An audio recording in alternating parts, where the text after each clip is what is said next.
All right. Well, welcome everybody. It's so great to be here. I'm excited to be chatting with you today about my next book, which comes out August 2nd. It's called Middle School Safety Goggles Advised. And what I thought I'd do is just give a little bit of information about what went into this book and what's in this book. And I'll make that quick, and then we'll get to some Q&A. So for the first couple minutes, I'll just kind of share, which might prompt some questions that we can chat about. So here's what I'm planning to do, just talk about the inspiration behind the book, the 10 tricky things that middle schoolers shared with me that really created this book. I'll give you a quick summary. I think I'll swap the Q&A and then I'll do the reading, okay? So how this book came about is I write middle grade books. This is my second book, and I love to dive deep into social emotional topics, especially the tricky and awkward ones. That just really piques my curiosity. So last summer, my first book came out. It's called BFF or NRF, Not Really Friends, A Girl's Guide to Happy Friendships. That grew out of a friendship program I ran for kids in schools. Then I got in, my kids actually are the ones that inspire a lot of my books. They got into middle school and things again got really interesting. So that piqued my curiosity. So I started to work on this book that is releasing this summer called Middle School Safety Goggles Advise. And what I'm learning on this, this stage of my writing process is I love to work with kids as I'm writing the book. So I'm making sure that I'm really capturing their stories and their experience. So for this book, when a lot of us think about our middle school years, we think about, discomfort and awkwardness. And, so that made me really curious. With a background of social sciences, I wanted to dig into what is it about middle school that makes it so tricky? And of course, there's lots there. But I wanted to know about, kids today. It's still a tricky time, for kids today. What is it? And could I write something that would help? So for this book, what my process was, I had access to seventh grade classrooms, because what I find is that's often the trickiest time. In seventh grade, things really get interesting. So I went into classrooms and I first started with a simple question. And my question to students was, what is the trickiest thing about middle school? In their world, what is happening that makes this year tricky and these years, uncomfortable and awkward and times of change? And so that opened the floodgates. So I did this in small group settings, but I also gave students the opportunity to write things out. If they didn't want to share with the group, they could just write and disclose things to me. And 10 things rose to the surface as the trickiest parts of middle school. Interestingly, one of the most common responses was judgment. And it didn't come across as the word judgment, but it was something like mean comments or, snide remarks or glare. So I kind of lumped those into harsh judgment.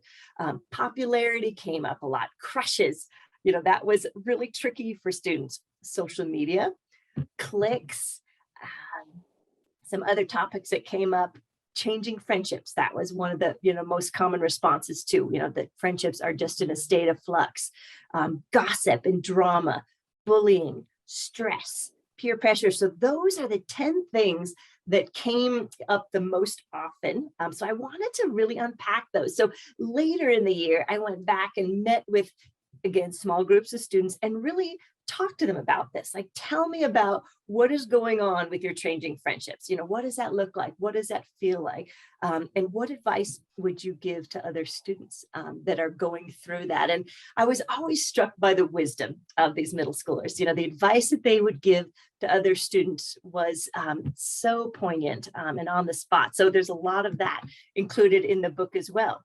So I had all this data and all these stories, and I thought about how can I write this in a way that's fun and interesting and helpful for kids. So what that turned out looking like in this book is 1 quizzes. I love interactive parts of books. So every chapter starts with a little kid quiz just to get kids engaged and thinking about the topic. Choose your own ending stories, because I loved those as a kid. And so these stories are some of the common stories I would hear about the middle school experience. So I just made them choose your own ending. But I also always included the option for readers to actually write their own. So if they don't like any of the options that I gave in the book, they can create their own ending. There's lots of what I call anecdotes, and this is the advice that kids can give to, other students. So anecdotes to things like gossip, drama, and crushes, and changing relationships. And there was so much wisdom there that students would give to their peers. And I love to include science behind a lot of these behaviors, because when we really dig deep into, why do we gossip? Why do we form cliques? Why do we judge others? It's really helpful to know, from a human behaviors perspective, why that's happening. So there's little, elements of the book that dive into the science behind these behaviors too. And then of course, lots of humor, because it's middle school and we just need chances to laugh. So that is just a sum of how I presented the content. And then Familius found this amazing illustrator, Leslie Imgard, and she really brought it to life with wonderful, comic-like illustrations. So here's just a sample of them, and I absolutely love these illustrations. The book is, it's colored throughout, every page has color on it, fun fonts, and these beautiful illustrations by Leslie. So I was going to do a reading, but maybe I'll first pause. Before I do a reading, I'm going to pause and see if there's some questions. So the book is geared toward kids in middle school, so ages 11 to 14. It dives deep into social emotional stuff in a kid-friendly way, interactive, fun ways for kids to engage and write down things and choose their own responses. I do have a standards aligned curriculum guide that goes with this book. And let me just pause there and see if there's any questions before I do a reading.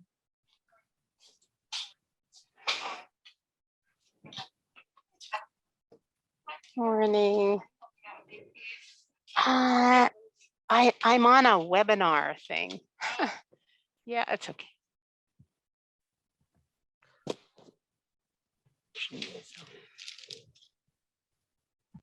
Hi there, just so you know, you're not on mute. We can all hear you.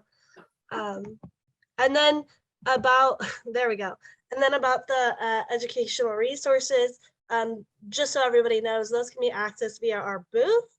And then they're also on Edelweiss. And if you have, let me just put it in the chat. If you have any sort of, if you want more materials for this book, if you need anything in regards to this book, you can go ahead and email me, and my email is in the chat. And then, yeah, so does anybody have any questions?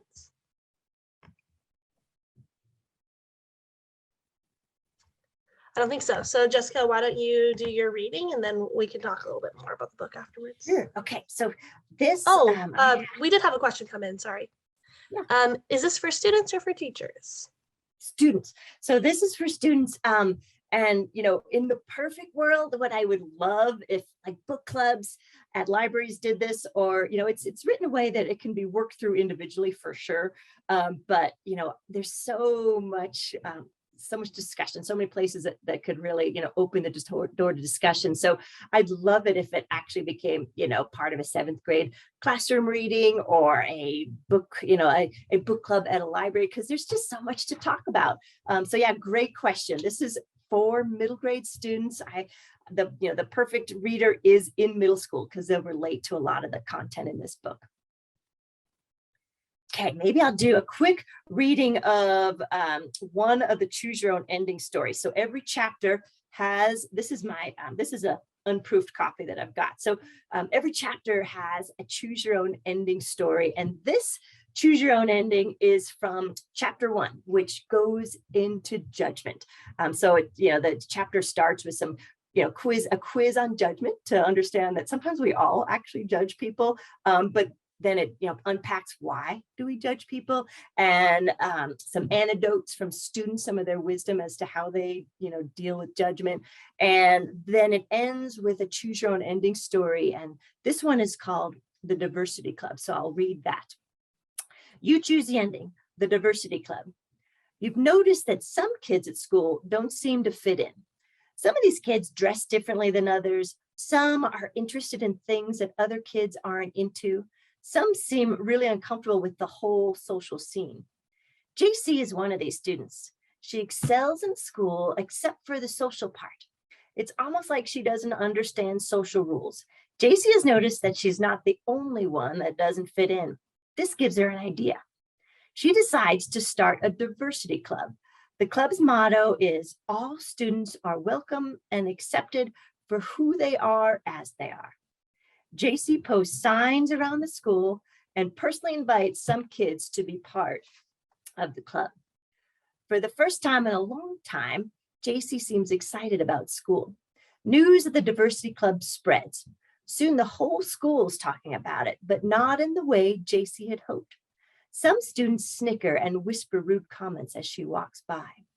Others dare their friends to join the club as a joke. When you sit down at your lunch table, the topic of conversation is the diversity club.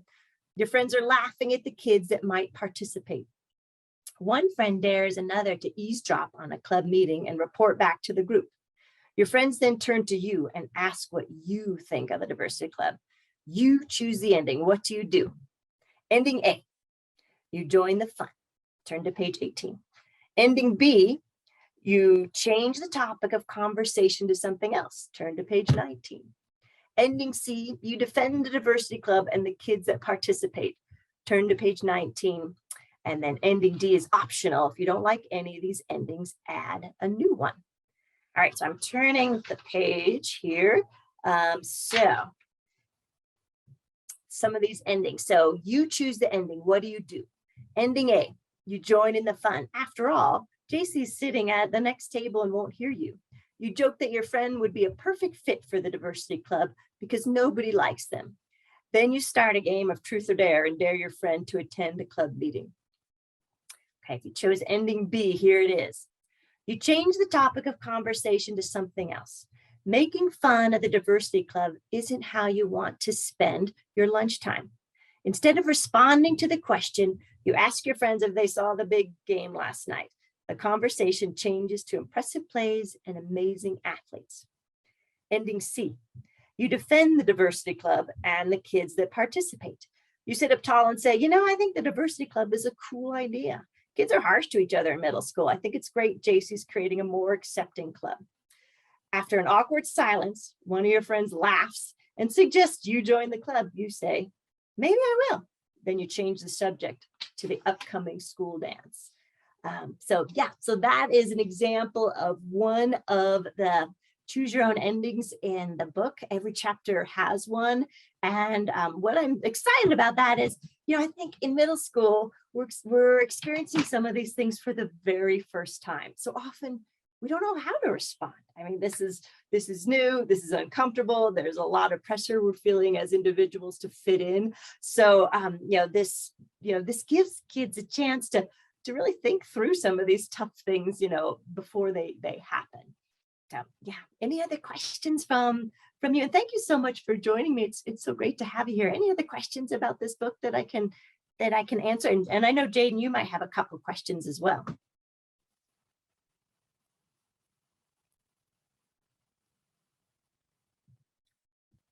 Checking the chat here. Oh, you're welcome. Thank you. Thank you for that. I appreciate the comments. One thing that I tried to do with this book is just make it so user-friendly so that if, say a book club leader or a classroom is leading kids through this book, there's really nothing they have to do. It's laid out in a way that, the discussions kind of present themselves. At the end of every chapter, I've got something that I call challenges for change. And so it prompts groups or individuals to, if they want to dig deeper and really look at some of this stuff. Every chapter has a challenge for the individual. So the challenge for change after this chapter is challenge 1. Can you avoid speaking judgmentally about anyone for an entire day? Instead, see if you can talk only positively about others. Or if you don't have anything positive to say about somebody, don't say anything at all. Notice what happens and how you feel. So, every chapter has a challenge if students and groups really wanted to dig into these topics and explore them at a deeper level.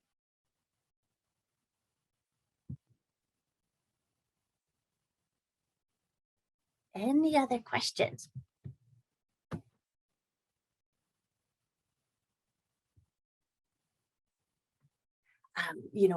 One thing I did want to say while I was here is just first of all, thank you so much to librarians.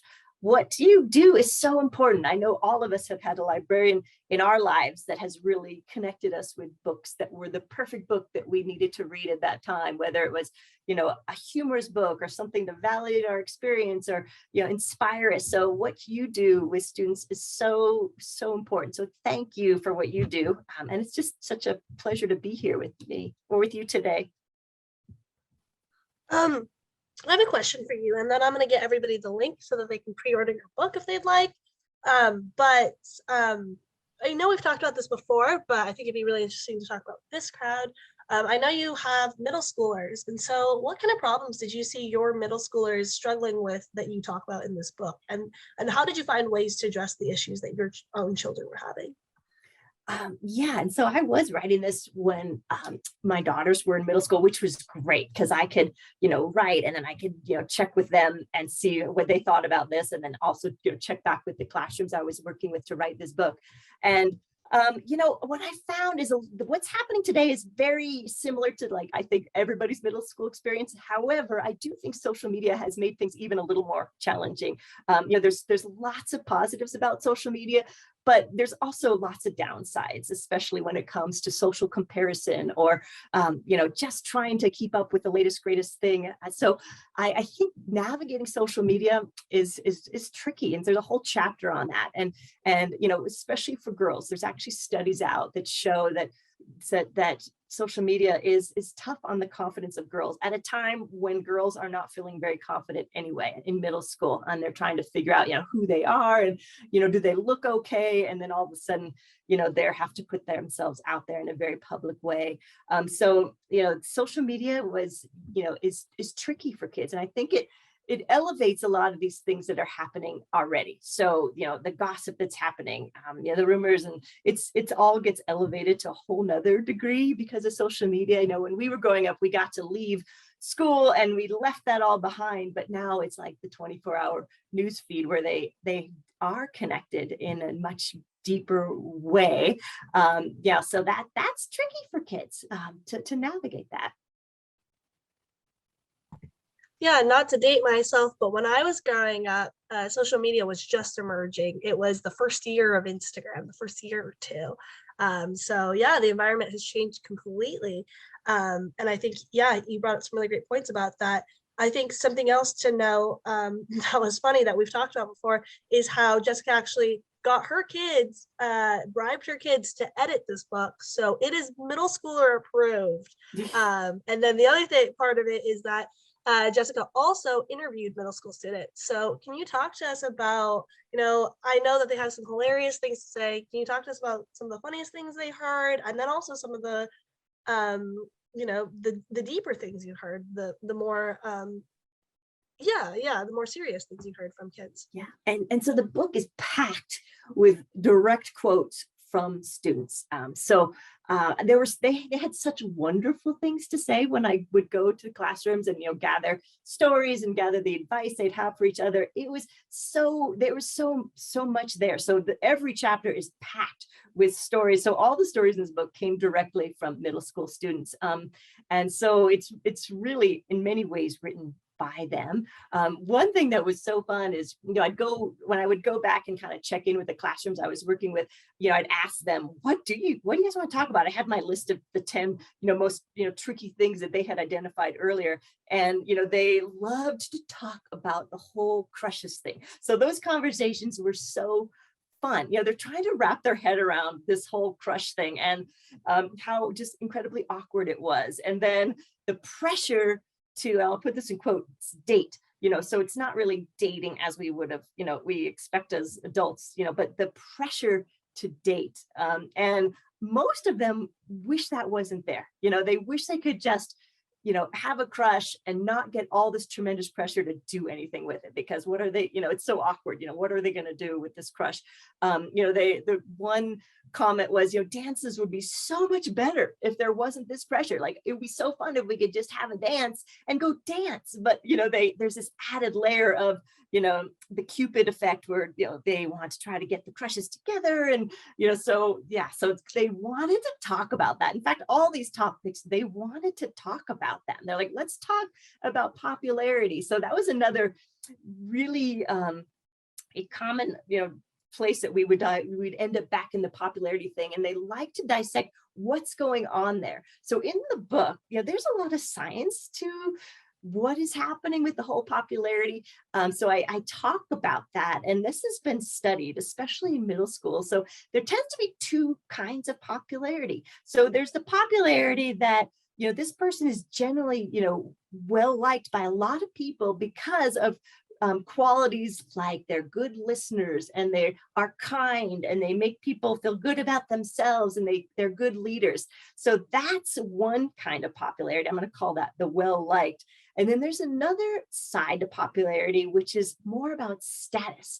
And so status is where we see students that are kind of getting aggressive with each other.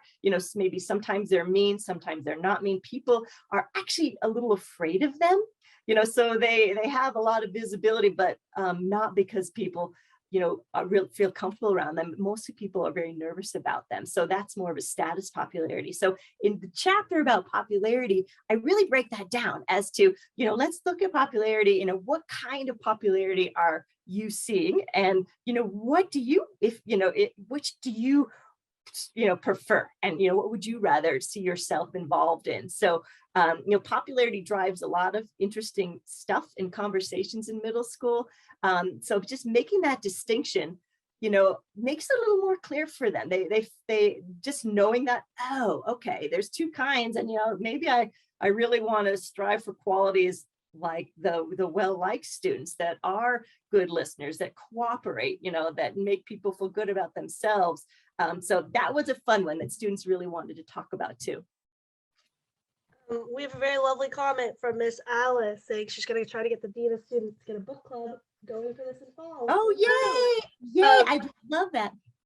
Yeah, this is a great one for discussion. I think one of my favorite questions I always ask you is about what we can, as adults, learn from the lessons that middle schoolers have taught us. How do we too, try to navigate popularity and being liked and all those things? So what can the adults and the teachers and everybody else learn from this as well? And when for the end of each chapter, it comes down to what I call the final word. So I take everything that the students say about the topic, let's say popularity or gossip, and then, we really explore it from their experience, but we also explore it from a human behavior experience. And at the very end, there's a final word for every chapter. So, I think the final words for every single chapter on all of these topics are lifelong. They're lifelong. So, for gossip, I don't know the exact words of the final word, but, we have a choice whether to share some of this negative stuff or not, so, just kind of putting that in the hands of the reader, that they have a lot of choice with all of these things as to how they behave. And we do as adults too, right? It's sometimes as an adult, it's even so easy to get caught up in some of these things. And, these reminders like, oh yeah, I'm not going there. I'm not doing this, or, I'm going to do this a certain way.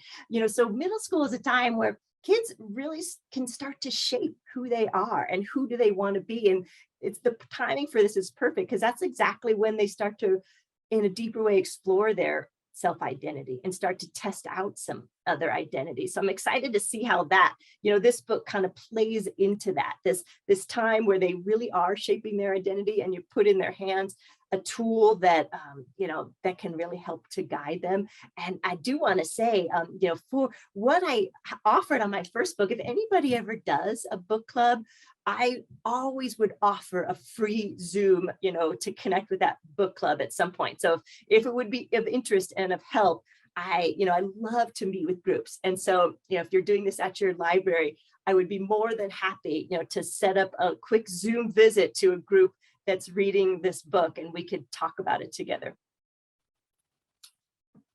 if you can't tell by Jessica interviewing all these middle schoolers, she loves middle schoolers. She loves talking to them. So get her involved because she's more than willing.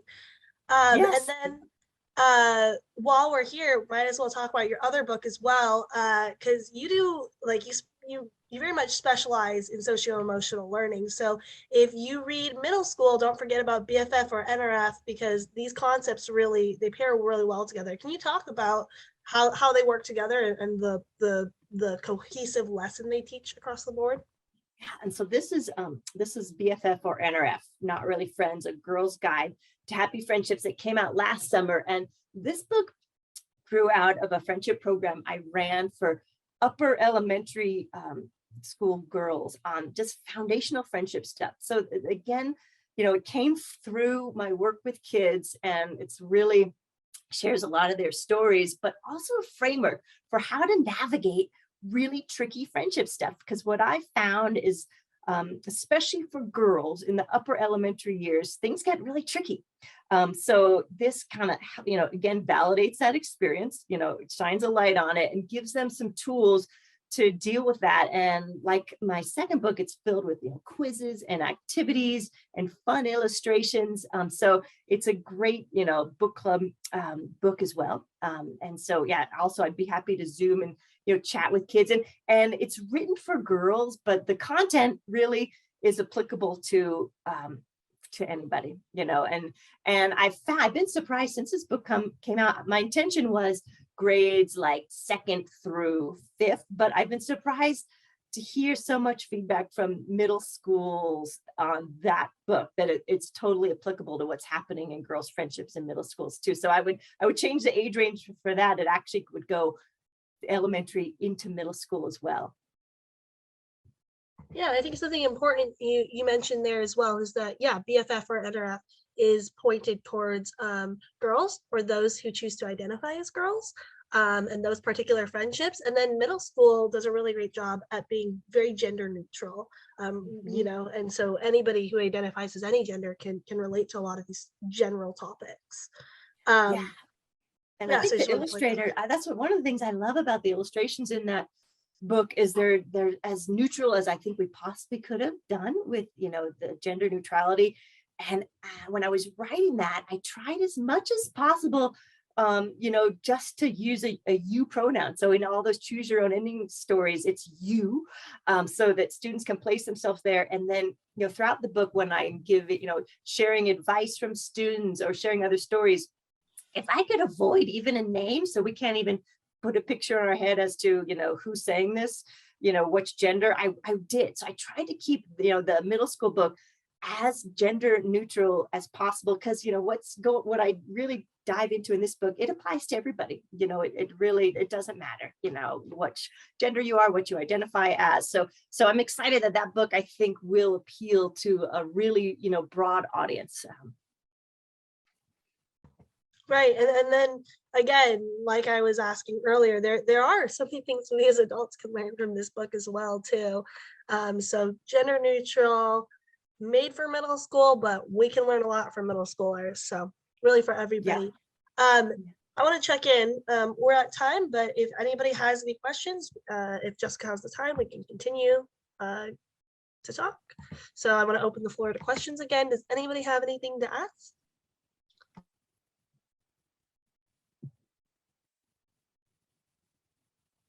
And thank you so much for listening. And I appreciate your interest. And I just saw the comment about talking with your dean of students. What I know schools are trying to deal with so much social emotional stuff right now. What I'm excited about this book is teachers are so overloaded, as our librarians. And so they don't have a lot of time to do a ton of training to, share a program. So what I'm hoping with this book is you don't need any training. You just go through the book together. It's laid out in a way that it itself is, it's training for all of us. So that was my hope, is it's so easy to implement. You don't have to go learn a program before you just read the book with the students and you talk about it. And so that's my hope. So yeah, I'd love it if you talk to your dean of students. Yeah, that would be amazing. And again, for that, I'd be so happy to Zoom into classrooms and, connect with kids on it. Perfect. So before we close up, I want to just give a few reminders to everybody. You can find out more about this book or any of our other titles at Familius or Jaden, Jiden at familius.com. You can email me or you can check out our website. We have all these lovely books and other authors going to be speaking today. So come stop by those ones. They're going on every half hour. Check them out at our booth. Jessica has a ton of educational materials, a whole guide. You can find that via our booth. It's also on Edelweiss. And again, you can email me at my email, Jaden at Familius, and I will get you any material you need. If you want to connect to Jessica as well, I can also do that for you. About book clubs and whatnot. And yeah, thank you, Jessica. Thank you so much for speaking with us. It is always super interesting to hear what you have to say.